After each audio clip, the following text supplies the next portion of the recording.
तुम रोज 8-8 10-10 घंटे पढ़ रहे हो, उसके बाद भी तुम्हारे टेस्ट के स्कोर बढ़ नहीं रहे हैं। सेम स्कोर है, थोड़े बहुत आगे पीछे होते हैं लेकिन इंक्रीज नहीं हो रहे हैं। क्यों? तो प्रॉब्लम तुम्हारी मेहनत में नहीं है, प्रॉब्लम है रिवीजन सिस्टम में। तुम रिवीजन अच्छे से नहीं कर रहे हो। तो मैं आज तुम्हें बताऊंगी कि मैंने कैसे अपने टाइम पे रिवाइज किया, वो भी लास्ट के 3 मंथ में, जिससे मेरा मार्क्स 300 से डायरेक्ट 618 प्लस आया है। So hi guys, I am Nausheen, MBBS third year student of government medical college. तो गाइज मेरा भी पहले यही हाल था कि मैं लेक्चर देख रही हूँ, पीवाईक्यू बना रही हूँ, सब कुछ कर रही हूँ, लेकिन मेरे टेस्ट के मार्क्स क्यों नहीं बढ़ रहे हैं।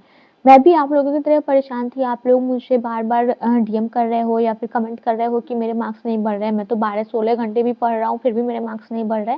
तो एक टाइम था जब मेरे भी मार्क्स नहीं बढ़ रहे थे, तो मैंने कुछ कुछ स्टेप जो है वो अपनाया है, जिसकी वजह से मेरे मार्क्स बढ़े, वो भी लास्ट के 3 मंथ में बढ़े हैं। देखो, नॉर्मली क्या होता है ना कि हम लोग का इस टाइम पे आके कुछ बैकलॉग्स हो जाता है, तो हम लोग नया पढ़ने में इतना बिजी हो जाते हैं ना कि मतलब हम रिवाइज ही नहीं कर पाते। और नॉर्मल फंक्शन है हमारे ब्रेन का कि अगर हम किसी भी चीज़ को रिवाइज नहीं करेंगे तो हम उसे भूलेंगे ही। और सेम क्वेश्चन जो हमने कभी पढ़ा था वो हम गलत टिक करके आते हैं अपने एग्जाम में।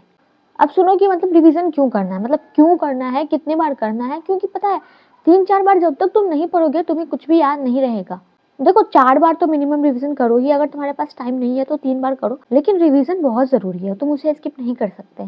तो कैसे कैसे तुम्हें रिवाइज करना है। तो फर्स्ट बार जब रिवीजन करते हो ना तुम, तो तुम्हें समझ में आता है, तुम बहुत कुछ समझते हो। सेकेंड रिवीजन में वो थोड़ा और स्ट्रांग होता है। थर्ड रिवीजन में जाके मेमोरी बिल्डअप होती है। और फोर्थ रिवीजन में जाके तुम्हारी स्पीड आती है, एक्यूरेसी बढ़ती है। तो अब मैं तुम्हें बता रही हूँ कि मैंने कौन सा अपना रिवीजन सिस्टम यूज किया था लास्ट के 3 मंथ में या फिर उससे पहले भी।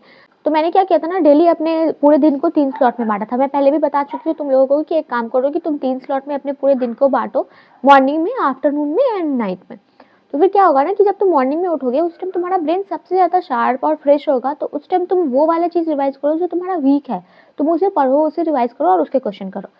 आफ्टरनून में क्या करो ना कि मतलब तुम दूसरा सब्जेक्ट करो, मतलब अगर तुमने सुबह में बायो कर लिया है तो केमिस्ट्री या फिर फिजिक्स कर लो जो तुम्हारे वीक है, या फिर जो तुम्हारे स्ट्रॉन्ग भी है। आज तुमने प्लान बनाया है कि मुझे आज ये रिवाइज करना है, तो तुम उसे रिवाइज कर लो और उसके 30 क्वेश्चन कर लो। और फिर नाइट में क्या करना है ना, जो तुम्हारे एरर नोटबुक है उसे रिवाइज करो, फॉर्मूला नोटबुक है उसे रिवाइज करो, तुमने जो ऑर्गेनिक के नेम रिएक्शन लिख रखे हैं उसे रिवाइज करो, जो भी तुमने शॉर्ट नोट्स बनाया है उसे रिवाइज करने का डे बना लो कि मुझे आज ये रिवाइज करना है, कल वो रिवाइज करना है। तो नॉर्मली फॉर्मूलाज नोटबुक और एरर नोटबुक जो है उसे हमेशा रिवाइज करो ही। तो गाइज ये मैं बस मतलब ये बता रही हूँ कि तुम्हें रिवीजन कैसे इंक्लूड करना है। ऐसा नहीं है कि तुम अभी अपना नया पढ़ना छोड़ दो या फिर तुम जो अपना डेली शेड्यूल कर रहे हो वो सब करना छोड़ दो, वो करो, लेकिन रिवीजन को अपने तीनों टाइम पे, तीनों स्लॉट में इंक्लूड करो। अब है कि मतलब अगर कोई एक चैप्टर पढ़ लिए, कोई एक चैप्टर पढ़ लिए तो उसे रिवाइज कैसे करें। तो मैं क्या करती थी ना कि मैंने अगर मान लो कोई एक चैप्टर पढ़ा है, तो मैं सबसे पहले NCERT line by line read करती थी। फिर मैं उसके थोड़े बहुत शॉर्ट नोट्स बना लेती थी, क्योंकि हमेशा पूरा पढ़ना तो मेरे लिए नहीं हो पाएगा पॉसिबल। तो फिर मैं थोड़े बहुत शॉर्ट नोट्स बना लेती थी खुद से। मैं पीवाईक्यू करती थी उसका, जैसे अगर किसी टॉपिक को मैं पढ़ रही हूँ, उस टॉपिक से रिलेटेड कोई भी पीवाईक्यू पहले आया है तो मैं उसे पहले करूंगी, और उसके बाद मुझे पता चलेगा कि मेरे वीक पॉइंट क्या है, तो फिर मैं अपने वीक पॉइंट को मार्क कर लूंगी।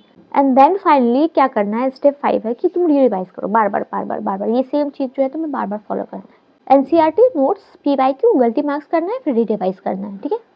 अब आते हैं वीकली प्लान में, जो मैं तुम्हें पहले भी बता चुकी हूँ कि तुम क्या करो कि पूरे मतलब 1 to 5 डेज, मतलब मंडे टू फ्राइडे, तुम जो भी न्यू चीज पढ़ रहे हो या वीक चैप्टर पढ़ रहे हो तुम वो पढ़ो।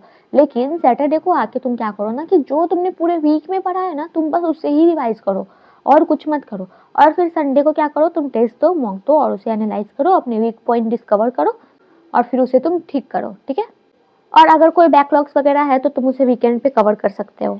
अब है एक और टॉप मोस्ट क्वेश्चन जो आप लोगों ने मुझसे बहुत बार पूछा है कि टेस्ट एनालिसिस करे कैसे। मैं हमेशा बोलती हूँ टेस्ट एनालिसिस करो, क्योंकि उसी से तुम्हारे मार्क्स बढ़ेंगे। तो किसी ने मुझसे पूछा था कि मतलब टेस्ट एनालिसिस कैसे करें, तो मैं तुम्हें बता रही हूँ कैसे तुम्हें टेस्ट एनालाइज करना है, जैसे मैं करती थी। देखो, मान लो कि तुम्हारे कोई भी क्वेश्चन गलत हुए, ठीक है, तुम्हारे कोई भी क्वेश्चन गलत हुए या फिर तुमने कोई भी क्वेश्चन अटेम्प्ट नहीं किया है या फिर तुमने तुक्के से सही मार दिया, तो वो सब क्वेश्चन लेकर बैठो। उसके बाद तुम सोचो कि क्या ऐसी रीजन हो सकती है जिसकी वजह से तुम्हारे ये क्वेश्चन गलत हुए हैं या तुमने छोड़े हैं। या तो होगा कि तुम्हारे कॉन्सेप्ट वीक है, या तुम्हारे मेमोरी में इशू है, या फिर कोई सिली मिस्टेक है। अगर ये तीनों में से कोई भी चीज है तो तुम अपने एरर नोटबुक में लिखो कि मेरे मेमोरी मतलब मुझे याद नहीं आया तब मैंने गलती की, या मेरे कॉन्सेप्ट वीक थे इस टॉपिक के तब मेरे गलती हुई, या फिर मैंने सिली मिस्टेक कर दी। तो ऐसे तुम जितने भी क्वेश्चन लिखोगे तुम्हें पता चलेगा कि तुम्हारी सिली मिस्टेक कितनी हुई, तुम कितनी सिली मिस्टेक कर रहे हो। या फिर अगर तुम भूल रहे हो कुछ चीज, तुम्हारे मेमोरी का इशू, तो तुम्हें पता चलेगा कि तुम कितने क्वेश्चन तुमने भूले हैं, तुम कितना भूल रहे हो, तुम्हें कितना याद है। कॉन्सेप्ट का इशू है, तो मेन तो यही है कि अगर तुम्हें पता चल गया कि यहाँ पर मेरे कॉन्सेप्ट वीक है, तो कॉन्सेप्ट को जल्दी से जल्दी क्लियर कर लो और फिर अगेन उसके क्वेश्चन प्रैक्टिस करो और फिर उसके क्वेश्चन गलत नहीं होंगे। And whatever is the reason, तुम उसे रिवाइज करो, जो भी तुम्हारे गलत हुए हैं, जो भी तुमने छोड़े हैं, जो भी तुमने तुक्के से सही कर दिए, तुम उसे रिवाइज करो सेम डे पे और फिर उसे खत्म करो। कॉमन मिस्टेक क्या करते हैं ना लोग कि मतलब बस लेक्चर देखे जा रहे हैं, पीवाईक्यू सॉल्व कर रहे हैं, एक टाइप के क्वेश्चन पीवाईक्यू में आ रहे हैं तो कॉन्सेप्ट तो क्लियर होंगे नहीं। तो ये सब नहीं करना है। रिवीजन को अपना की बना दो, मतलब बिना तुम एक चैप्टर कम पढ़ो वो चलेगा, लेकिन एक चैप्टर जो तुमने पहले पढ़ा तुम्हें उसे रिवाइज करना बहुत जरूरी है।